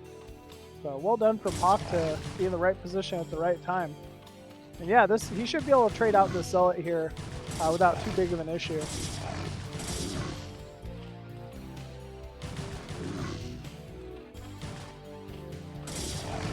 Oh, okay. Oh, he got a drone anyway. Of course he got a drone. It's so annoying, man. I don't know how he does it every time. Still, though, one drone for one Bonth Zealot, not a bad trade. Vulture is out here for Jirah. Is he researching speed, or is he going mines boost? I'm not sure. Oh, it is mines. Okay, so it's going to be 2 fact mines. And 2 port Wraith from Jirah. I know he loves this 2v2. And it's annoying, man. Or from Wolfix, rather. If you grab the first 2 Overlords with your 2 Wraiths, Zerg is just supply blocked infinitely, and it's really difficult to come back from. Well, we're seeing an Evo chamber, so Hawk definitely knows something's going on here. He's expecting 2 port Wraith a little bit. And maybe even Corsair. Mines are complete, though. Like Bonth at least scouts out where those mines are positioned. And yeah, here we go. First 2 Wraiths flying across the map directly to an Overlord. And that's going to be an early supply block here for Hawk.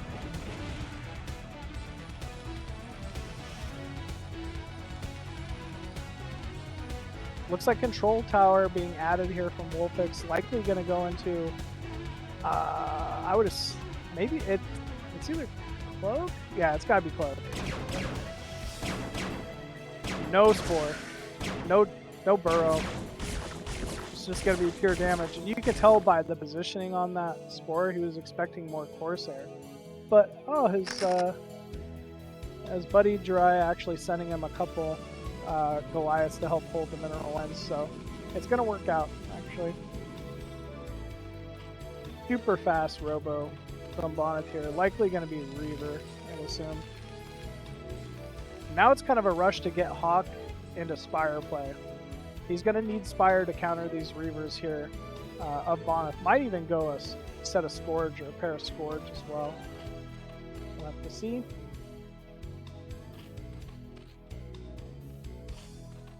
Alright, Wraiths. Now 3 here for Wolfix. Going to dive into this natural. Hawk's going to need to pull those drones immediately.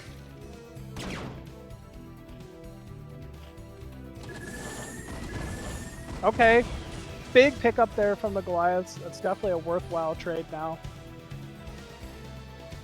Looks like Wolfix really just kind of waiting for Cloak to complete here. Oh, Scourge get killed just in time by that Cloak. That was amazing Cloak timing. And suddenly, I don't know, with this Reaver especially, this is going to be a tough timing to hold here for Team USA. He does the right thing, Hawk, and just pulls the drones. You know, as long as he's not taking big drone losses here, he should be all right. And Bonth knows it. He's just diving straight for the mineral line here. Gets 3, 4, 5, 6. Oh my gosh, so many drones actually. Hawk now down to just 12 workers. That ended up going so well, actually, for Team Poland. Bonth just finding damage, even versus Goliath and, you know, Spire Zerg. That's crazy. So Hawk still mining. You know, he's trying to recoup some of those workers, it looks like.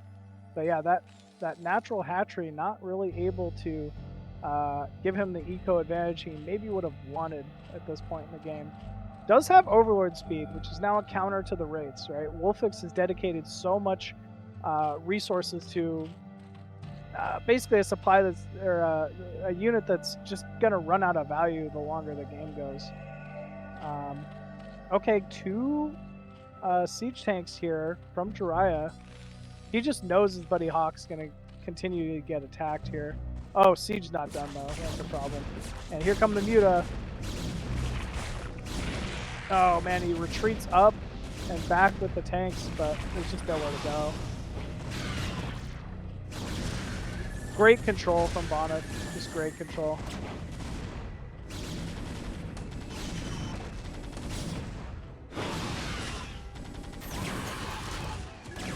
And siege completes. Now that siege is done, you know, I don't think there's a ton more pressure that's possible here for Team Poland, but I mean the damage has already kind of been done. Hawk's worker count at 11 currently. We're at the 9-minute mark, so just a tough spot here for Hawk to be in. Bonth taking his own expansion. Jirah also taking his own expansion. He's got units a little too spread out, it looks like, though. He does not look like he's worried about being attacked at all. Oh, man. Wrong timing here for Jirah to get caught out. Yeah, that shuttle's just going to go for it. Ooh, big scarab. Bonth just killing things like he does. Gets the turret so he can get out as well. Here comes Hawks and Yutas. They're going to try to see what they can do to defend, but they're greeted by a Valkyrie now. 2 Valkyries even.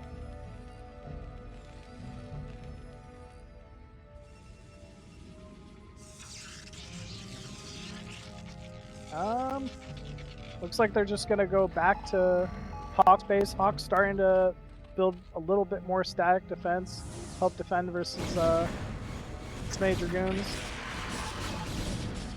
Ah! Thought he almost got that shuttle. That would have been big.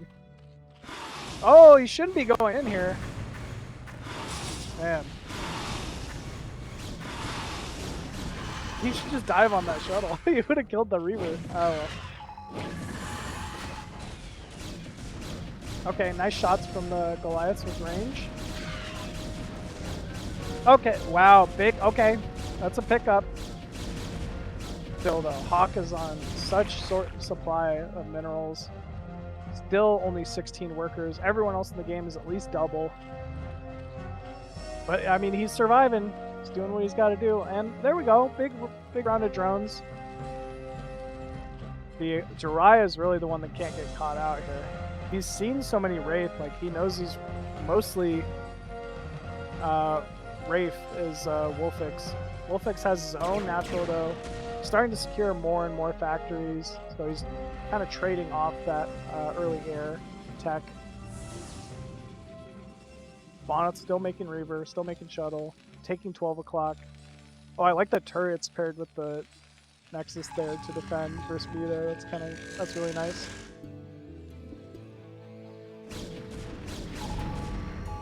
Bonth just has complete map control with Wolfix, kind of walking around with these Dragoons, picking off Vultures, clearing mines. Oh, there's the mutas from Hawk though. Maybe they can get something done here. Oh, here comes Jirah's tanks. If the tanks get good connect versus Dismayed Dragoons, it could be great. Okay, Reaver took a shot.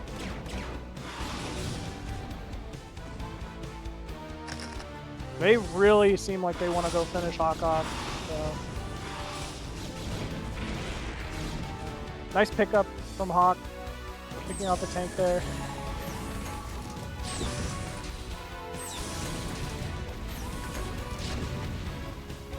Jirah's gonna counter actually, probably the right call. Oh, nice pickup on the tank there.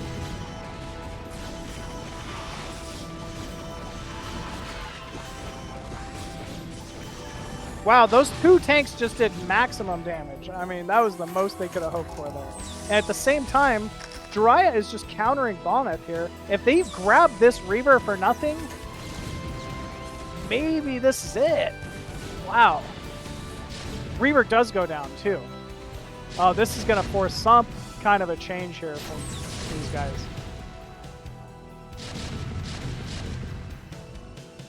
Wow. Suddenly, Jirah really put himself in a great position. He grabs Bonth's natural. I mean, there's no doubt that's a setback. And now Hawk even able to join up with this. Oh, there's no observer. There's no observer for Bonth. He's just walking into mines. He's lost his Reaver. Wow. He's got 12 o'clock, but there's no probes at it. And Jirah now taking mid right.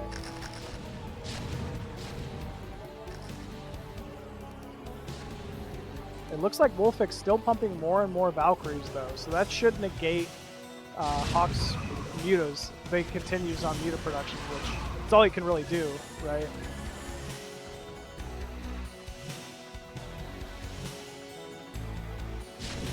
He sees the weak shuttle. Hawk might just go for it. Yep. Nice pickup. Oh, DT. Hawk's got Overlord speed. Oh, that killed so many tanks, though.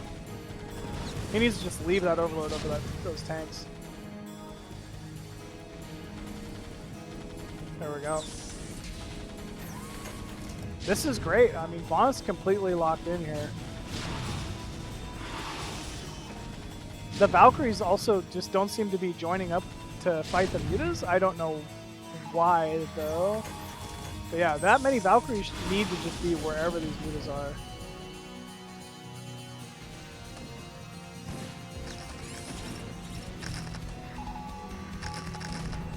Oh man, looks like Wolfix kind of struggling moving out here. Walked into a lot of mines.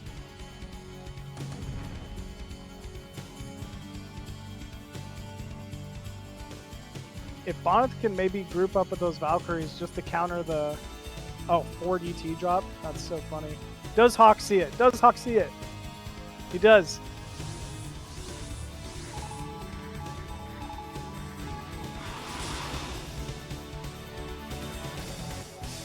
Oh man. They're gonna get some drone kills. Oh, everything's grouped up now again outside of Hawk's natural. He got completely pulled out of position.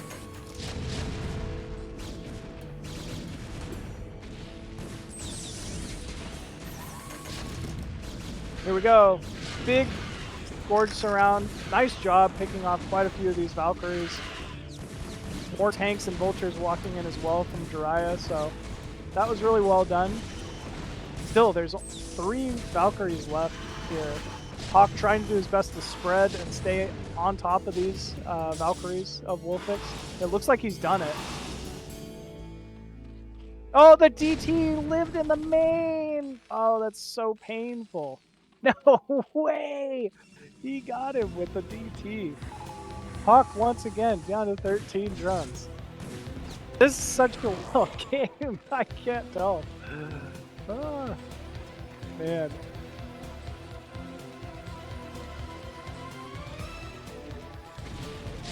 Yeah, I mean, Jirah is now on 3 bases, looking very strong. Wolfix only on 2, Bonth on 2, but he's able to pull probes over and start seriously mining 12 o'clock. Still not able to break out of his main though. Hawk's economy is just in shambles as it has been in this entire game. And Wolfix really is just kind of the one holding it down here for Team Poland. He's got quite a few siege tank, Goliath, and Valkyrie to deal with the muta. He's trying to move out here, but really Jirah has been on top of it with the mine placement. Here we go, 4 tanks as well in good position to try to hold this contained. We're seeing more and more tanks now. Hawk doing a great job just swallowing all of those Valkyries once again. Hawk also cleaning up the storm drop here from Bonth. And the game goes on.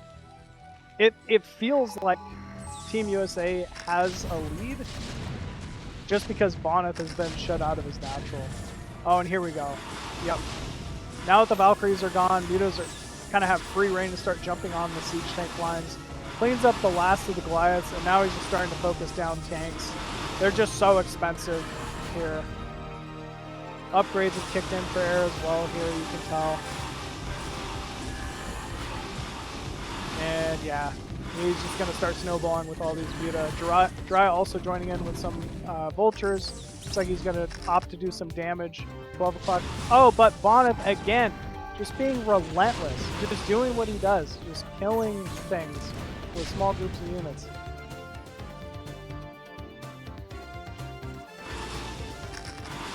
Hawk doing a great job being diligent, staying on top of his the harass though from Bonth, at least cleaning it up. Once again, Hawk down to 25 workers, but it doesn't look like it matters. SCV's being pulled in to try to drag some of this damage back onto the siege tanks, but it's just not enough. Hawk doing a great job. Oh wow, huge storm though from Bonth. All of those tanks are in the red, but it just doesn't matter. Nothing can quite get on. And GG is called from Team Poland there. And yeah, it looks like USA at the end of the day does get on the board with one win in the TV2 category. But that was crazy. I thought from the start, Bonth and Wolfix really had a lead. Hawk kind of struggled, you know, took a lot of eco damage there early on, but just sustained. And yeah, it ends up winning them the game. So yeah, very well done there. Big win there for Team USA. Crazy. Man, yeah, well done from Jirah as well. Obviously had great foresight to, you know, pull the 2 initial Goliaths over to defend, pull the second 2 additional tanks over to defend early on. And without those key ingredients, for sure, Hawk would not have been able to sustain. So it was a big part of, you know, continuing the game. So well done. And with that, that's going to be it for today, folks. Poland taking a big 4-1 win versus Team USA, and LATAM taking the big 5-0 earlier versus Team Russia. So very well done. Got to see some top level play here from so many of these great countries. So wonderful. And yeah, with that, I think before we go, we want to give a big shout out to our sponsors here, our main sponsors, Nazgul and Liquid Steve, who help support us this season. So first and foremost, thank you to those two.